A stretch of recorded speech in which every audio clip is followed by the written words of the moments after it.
Available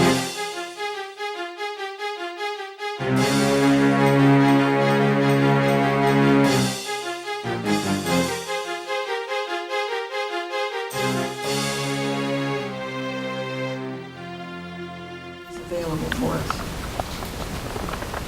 And I am so honored to have Dr. Graham with us tonight to come share his story. I've known him a long, long time, as well as his wife, Janet.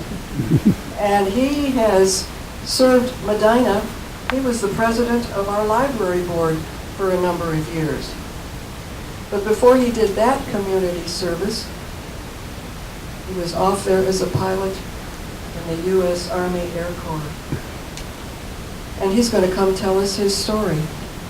And we have slides and some pictures that he took way back then, and he's just recently found them, and so he's sharing them with us, as well as some maps that will help explain what went on.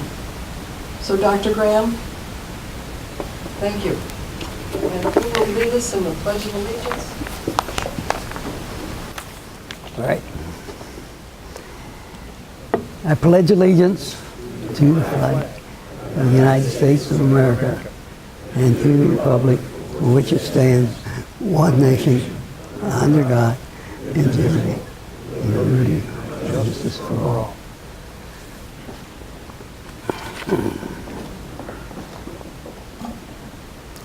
Before I start, and maybe finish too with this throat. I want to make a comment about the Air Force.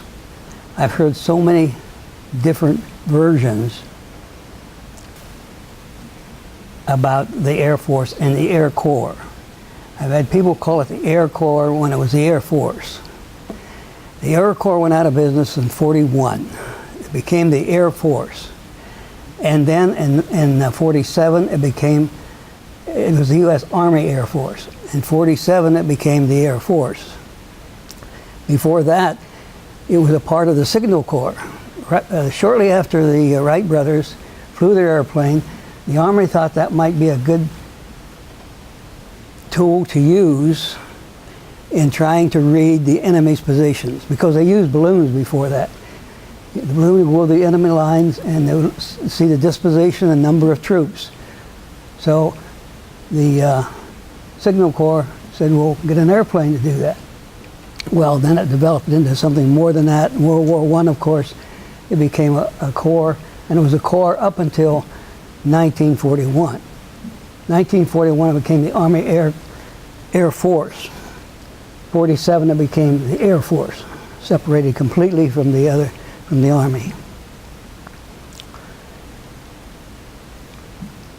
On December 7th, 1941, I was in my second day leave of a 10-day leave. I was at home, and I had my dad's car, and a friend of mine were out in the countryside driving around. As I remember, it was a nice December day. There was no snow, probably cold, I don't remember that.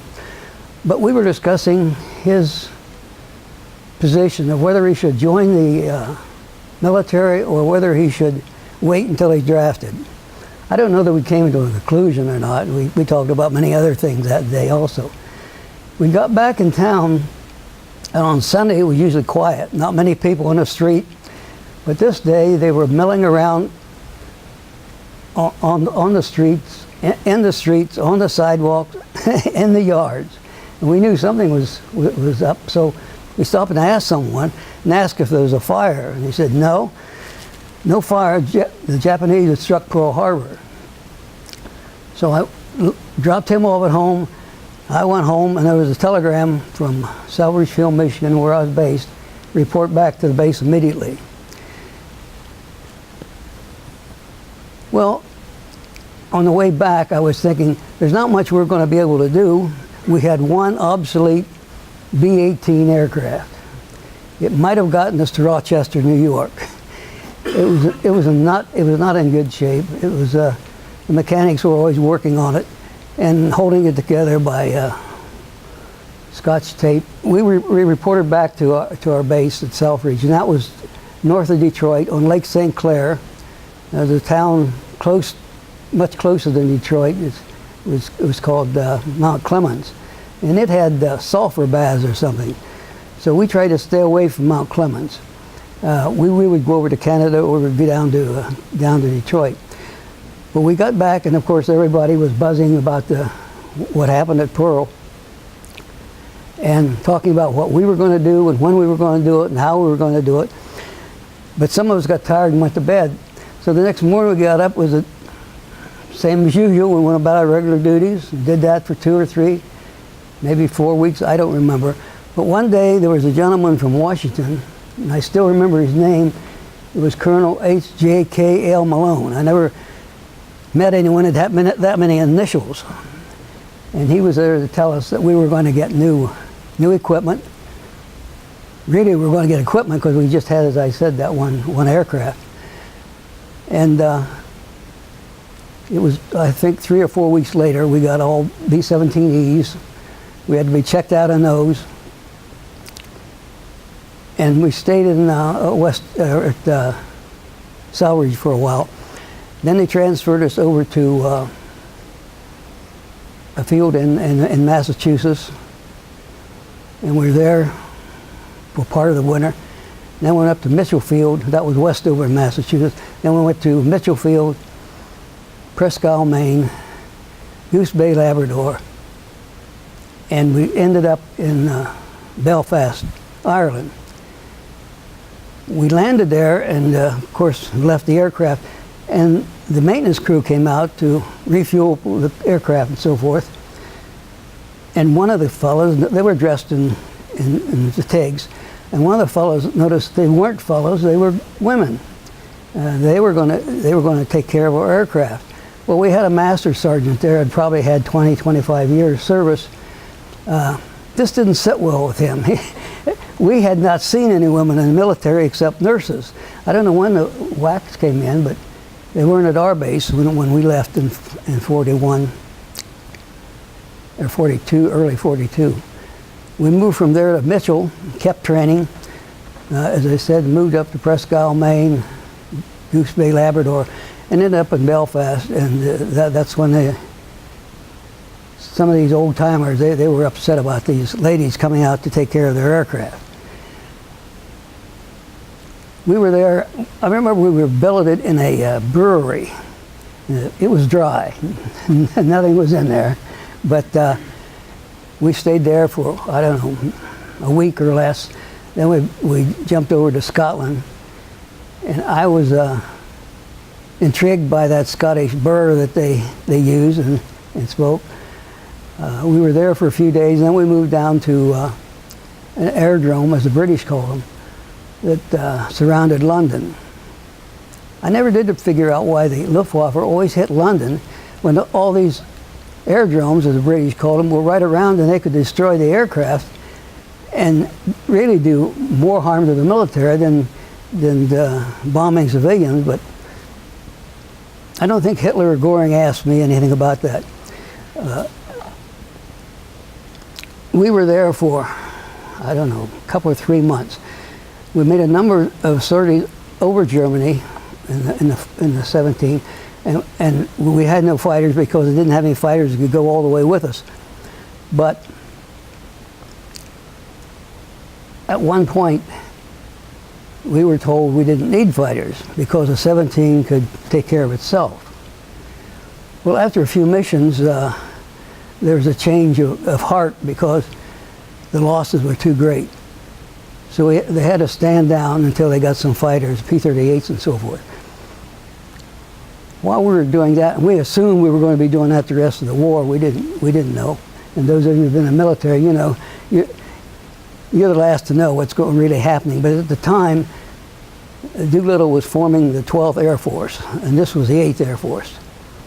They called it junior, and we heard this term junior knocked around, and they meant junior to the 8th. But that didn't mean anything to us because we were the 8th Air Force, so we thought we'd be there for an eternity maybe. But one morning we were called together, and they explained that they were taking a group of experienced, and we were supposed to be experienced, and we were over there a few months, and bringing in new troops from the airmen from the States, and they were going to make up the 12th. Jimmy Doolittle was to be our commander, and we were going to move into North Africa. Eisenhower was leading that like he did Overlord. I'm trying to remember what that was called. I can't remember. But they had a code name for it. And we took off from the southern part of England. In the meantime, we were transferred into transport or cargo aircraft, which, as I said a while ago, we thought that was a step down. And we were taking paratroopers in. But later, we decided that might have been worse than flying the 17s because we had no protection. They were unarmed, and in many cases we were unescorted over enemy lines. We arrived in North Africa where we were supposed to, dropped our troops, and we landed where we were supposed to, which was in the desert. And we were there for, I don't know, several days, maybe a week or two. The conditions there were quite different, we thought. The desert can get cold at night, very hot in the daytime. And at times the wind is constantly blowing. And sometimes you feel like the sand was everywhere, in your eyes, in your ears, and down your neck, and everywhere. We lived in the aircraft for a few nights. And then there was a German fighter came over one night and did some strafing. So we thought that wasn't too smart because they were after the aircraft. So we moved out into the desert, took our sleeping bags, and we slept there for a few nights.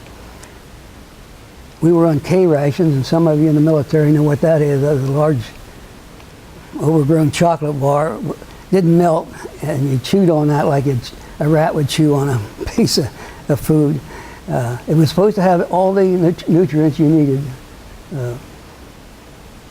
But the taste wasn't very good. The step up from that was sea rations, and that was in cans, and you had hash and stew and some of those good things. I still don't want to eat hash or stew, but that was better. That was better than nothing. We stayed out of the open for a while, and then they moved us into tents. And in the meantime, we were making sorties over the German lines and dropping paratroopers and other troops. And sometimes we had escorts, sometimes we didn't. On one raid, we lost a great number of C-47s.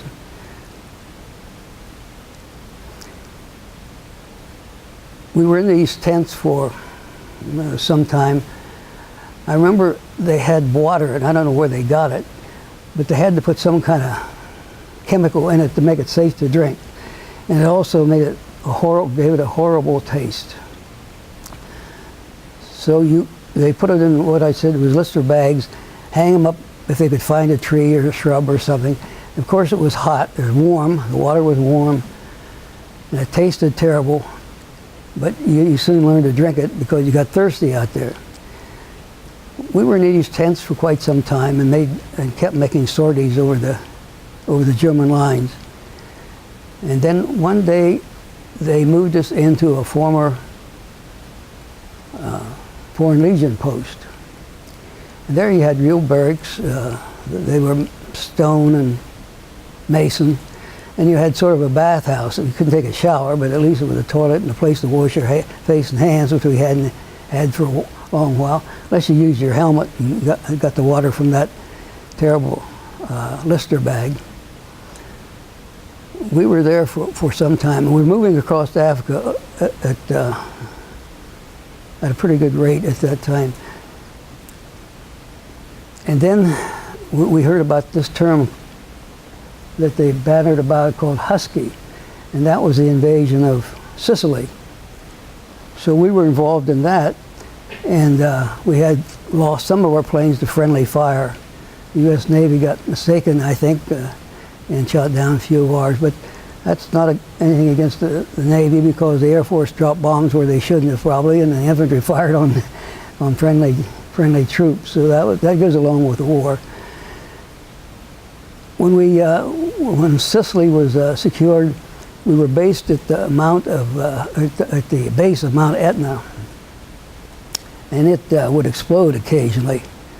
And according to the locals' way, it was about ready for that. So every morning and evening, we always looked up there to see if it was still behaving itself. And as long as we were there, it did not. There we had a little better facilities. As I remember, we were more barracks-like that we had and used. We had better toilet facilities. We were in Italy. The invasion of Italy was called Husky, and then we crossed over into Italy for the next invasion, and everything started looking up, because in Italy, the Air Force took over a hotel in downtown Naples, and so we were housed there. That was very nice. We had one more raid. We've already had 3, so you could put 3 stars on your ribbon, your theater ribbon. And then the last one was a raid over southern France.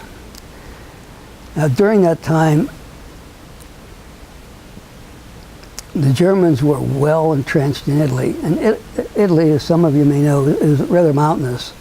And the Germans seemed to want to place their troops and their gun emplacements close to a religious facility, like a monastery or a cathedral or something. And the air, of course, sometimes missed the target they were after and hit part of another target. And the Air Force was certainly concerned about that. From Italy, we made one more drop, and that was in southern France. And at about that time, the war was starting to wind down, because Mark Clark became the senior officer in Italy. Ike was called back to England to take over the landing overlord. And the day that Rome fell, Mark Clark was a hero for about a day. The very next day, the cross-channel invasion took place, and the Italian campaign slowed down, because we'd done our job fairly well. So we started doing peacetime things. You couldn't let troops just sit around or something, so they had them make work, you know. You went back to this drill that they did. The mechanics were being taught how to take care of the aircraft, which they'd been doing all the time. The medics were being taught how to take care of wounded, which they'd been doing all the time. So it was a type, and we recognized this, but they didn't want us just floating around somewhere, because you could get in trouble with a lot of men have been overseas for some time. So they wanted to keep us busy. One day we were told we should go to the port of Naples. Oh, I might say about the Italian people there would invite us in for lunch or dinner, and we were always expecting spaghetti. Never saw spaghetti. It was chicken most of the time, and which was fine, and we made it worth their while. So of course, the more we were invited, the more we made it worth their while, the more invitations we got. So we got away from the army chow for some time. It wasn't too long. The Mediterranean campaign was practically over. We got orders, because most of us had been over there 33 months, so we got orders to return to the States. So there was a huge troop ship, and someone said it was a former luxury liner. It was very large. And in Naples, so we were standing there getting ready to board that, and we heard then that Roosevelt had died. And somewhere along the line, someone said, well, now who's going to take over the government? And someone else said, well, Eleanor will take care of it. So, and we looked down the line, and he was serious. He thought Eleanor was going to become the president. I guess, I don't know, I must have missed a day or two in civics class or something of that sort. But we boarded that ship and went out into the Mediterranean, out into the Atlantic. And during the crossing, we received word that Germany had capitulated. Now, we had been zigzagging, and some of you know that they did that to avoid submarine attacks, the torpedoes. I guess it was probably because they had to have a certain amount of time to aim and fire and so forth. But after we received that word, why, we kept doing the same thing. And I asked one of the ship's officers, I said, why are we still zigzagging?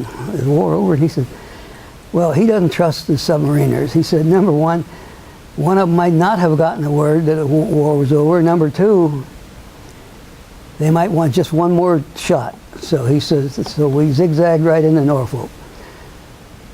Oh, I might mention, some of you might remember Red Skeleton. Well, he was on board this ship. He was in Spatial Services, and he was the entertainer for us. And that was interesting. His first wife, that's the way he phrased it, so I don't know whether I was reading his first wife or his second wife or what. They had written on cards his characters, if you've heard his radio programs or TV programs that he played. And he would entertain us with that some evenings. And we would tell him which one we wanted to hear, and he'd pull the cards out and would entertain us. We got Norfolk, and I had orders to report to Camp Atterbury, Indiana. We went up there for the obligatory physical and the paperwork and so forth. We were shocked when we went into the dining hall. There was food we hadn't seen for 33 months. I should back up into England, because England did not have much food at all. No fresh fruit to speak of. But they invited us into our home, and we made it worth their while. But we began to feel sorry for them. But I think, you know how Americans are sometimes. I thought, when I look back, we were probably a little cocky and condescending for what they had and didn't have. I know the saying was that the British soldiers didn't like us because we could date their girls easier. We had more money. Our uniforms were a little nicer. And the saying was that the British soldiers would say that we're overpaid, we're oversexed, and we're over here. So we weren't in the best light of the British, and I can understand that. We were probably more cocky than we should have been. We landed in Norfolk, as I said, and I had orders to go to Camp Atterbury. And we got up there, we walked into the first dining hall, and we saw all this fresh fruit we hadn't seen for a long time, except for a few tangerines, and I think it was Sicily, maybe North Africa. So we thought we were going to eat our way through that mess hall. Well, it didn't take us long, but we couldn't handle nearly what they had there. They did the paperwork on us, and then I had orders to report to Santa Ana, California. And I had a 21-day delay en route to get there. So that meant I had 21 days to do what I wanted to. So, of course, I went home. Needless to say, I was spoiled. I got to eat the food I wanted to. I got to sleep with sheets. I got to go to bed when I wanted to. I got to get up when I wanted to. It was just as if, you know, I was sort of the king of the house for a while.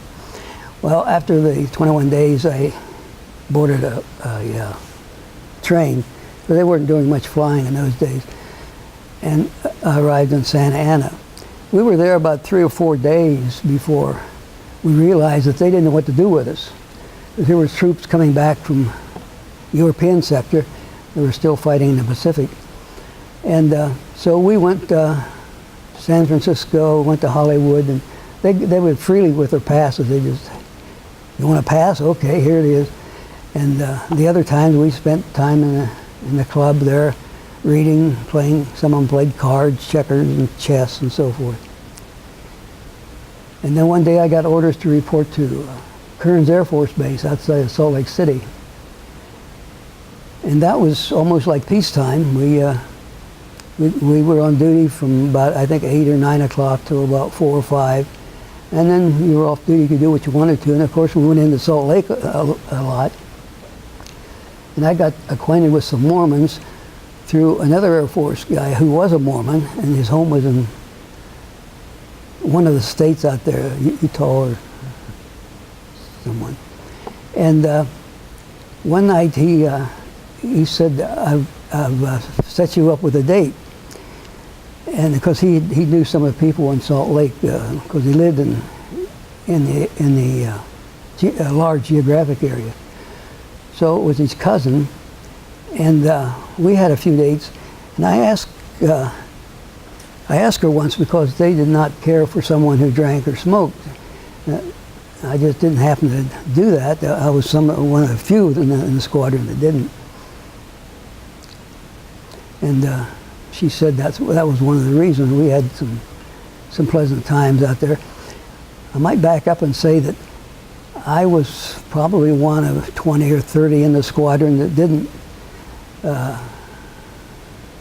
smoke or drink alcohol. And we were out with some of the other squadron one night, and everybody was drinking beer, but there was about 3 or 4 of us at the table, which had Cokes.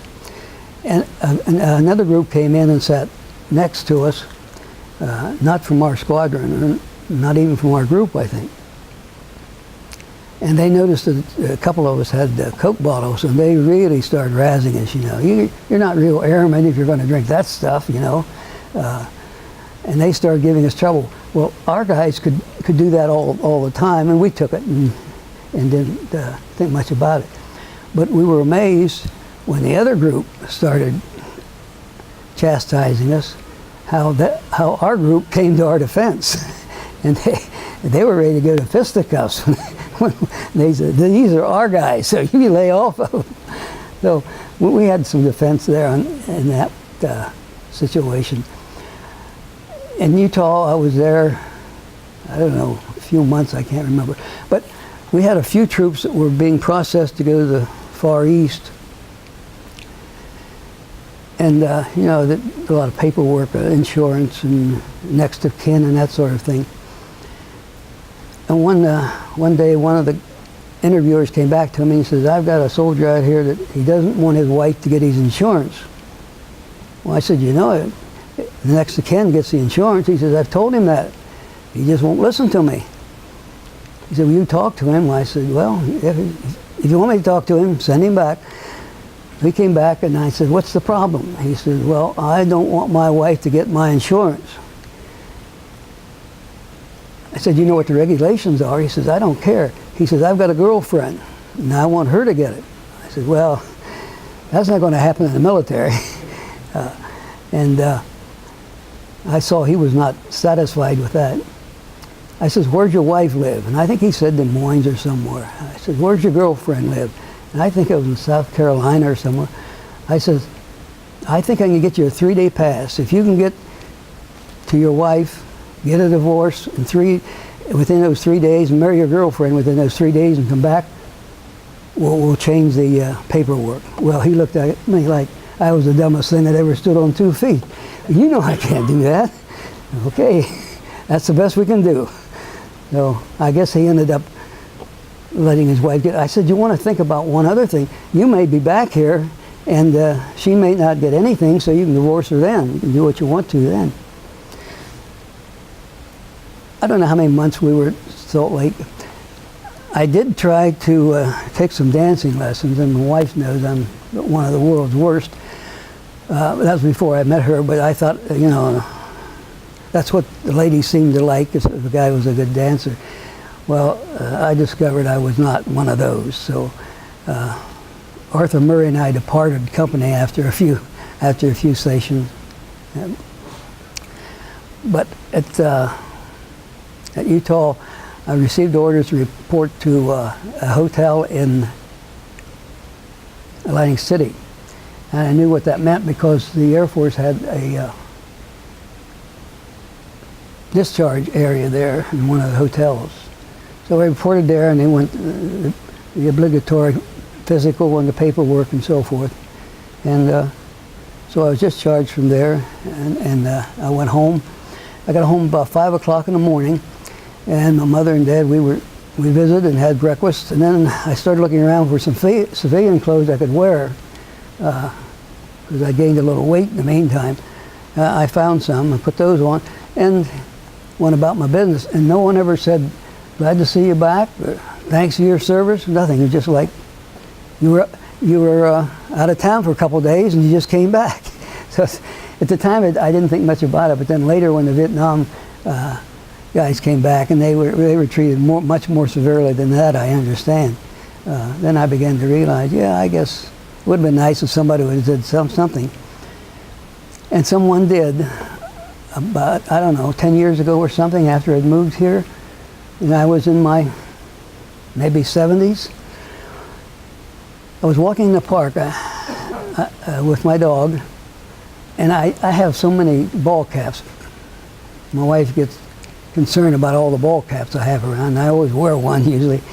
So I put on this ball cap and was walking through the park, and it happened to be retired Air Force.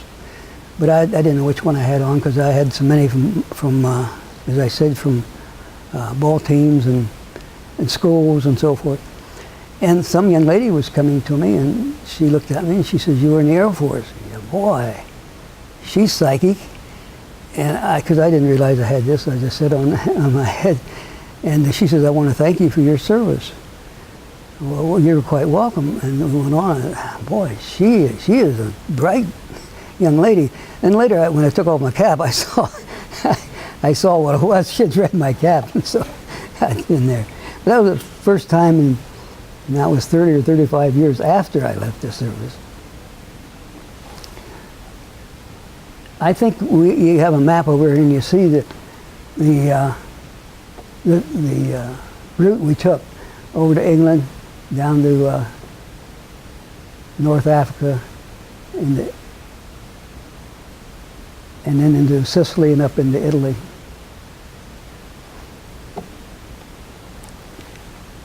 If you have any questions, I'll try to answer them. Otherwise, two hands.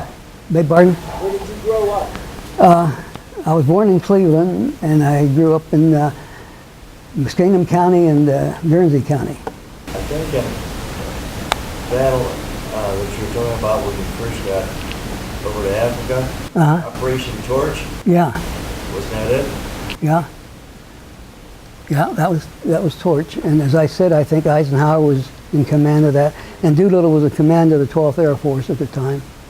And then they called Ike back to cross channel thing, and that's when Clark took command and went up. And that's about the time when Patton was chastised for slapping the student, and he was called back to England, but not given the command. He had a phantom army or something for a while, but later, as you know, he had the 7th Army in North Africa, and in Europe he had the 3rd Army. So some people thought he only had the 3rd Army, but he had a 7th Army. He and Montgomery were at odds all the time down there in the Atlantic. Yes, sir, I have several questions. Regarding Mitchell, I presume you're talking about Mitchell Air Force Base near Hempstead, Long Island? Yeah, yeah. I'd like to know what years you were at Mitchell and what aircraft were based at Mitchell at the time. Also, I'd like to know what base did you fly out of in England? And would you talk a bit about your flying the B-47? B-47. B-17 or the C-47? The information I got on my telephone message was that you also flew B-47. I don't know that there was a B-47. No, not World War II. Evidently the message there was incorrect. Yeah. But what aircraft were at Mitchell and when were you in Mitchell? Well, there were 2 or 3 there. I think there were some fighters there. I think there were 38s as I remember. Some of this gets hazy with me, but there were 38s I remember. I don't know that there was any other. And there was I think there was a couple of 3 B-10s, and that was an obsolete bomber aircraft that didn't take any real part in the war at all. And when you were in England, where were you based in England? Oh, we were at Aldermaston for a while. We were at a couple of aerodromes, as they called them, and we were at Alders. And that's when we started hearing about this junior. We didn't know what that meant. Of course, you know, we didn't really care. We didn't think it had anything to do with us. But what it did have, when they referred to junior, they were talking about the 12th, because it was a junior to the 8th, and they were forming the 12th Air Force then. But little did we know we were going to become a part of it, and Doolittle was going to be our commander.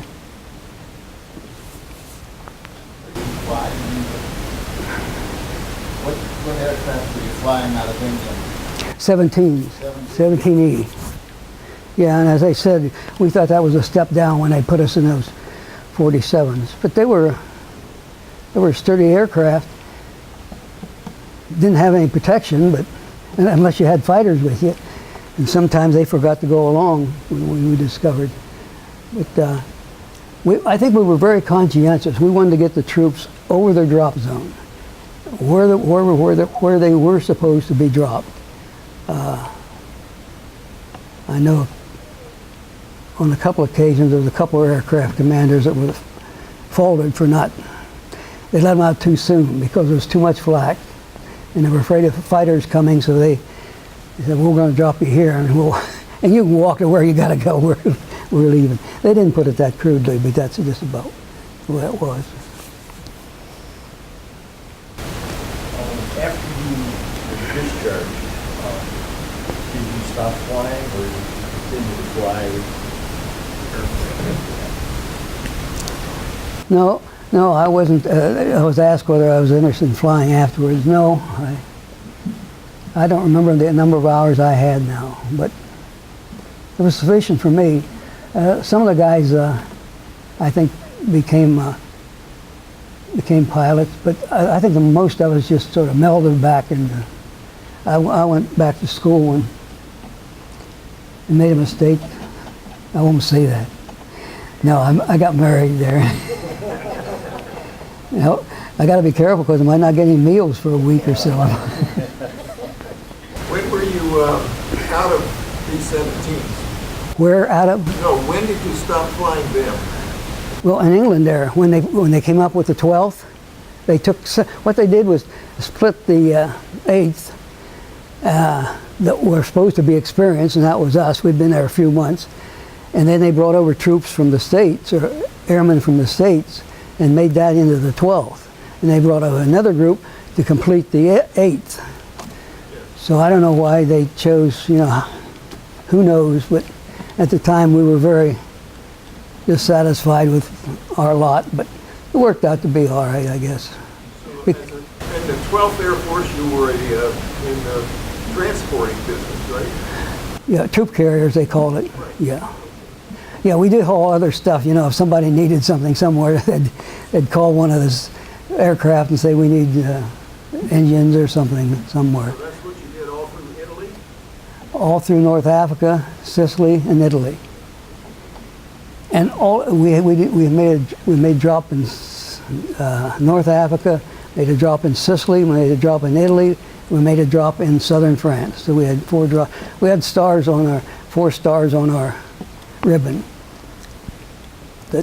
And we had a presidential citation for, and Ike gave us a high praise too.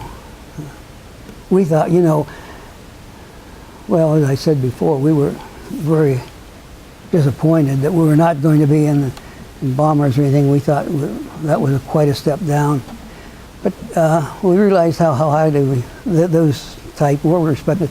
The Germans had a similar type organization. I can't remember the number of their aircraft, but it was a similar type aircraft. And the C-47 was actually a modified DC-3, which was a civilian plane that was being flown at this time in the United States, commercial plane was flown in the United States. Thank you. Okay. Were there any German fighters that made you nervous? Did you ever see an Me-262? Any German fighter made me nervous? Every one of them. Was there one Every one of them. intimidating than others? Beg pardon? Was there one that was more intimidating than others? No, I think every one we saw was intimidating because they had those cannon mounted up there. that intimidated us enough. I don't remember any of us saying anything about a particular fighter German aircraft. They were good, but they had been at it for years. You know, they'd Croatian front and so forth, so they were highly skilled when we came up against them the first time. I don't know whether I mentioned it or not, but you know, they said that the 17s did not need fighters. Did I mention that? Yeah. Okay. Well, we dispelled that in a hurry. They told us that if you flew in a box formation, that you could defeat anything that they threw at you, but that was not true. Yes? What rank were you over in England? When I left, you mean? Yeah. What was your rank? Captain when I left.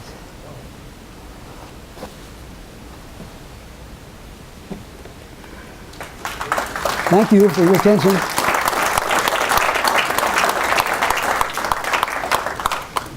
I think we joined the young lady who recognized his cap, and we thank you for your service. Well, thank you.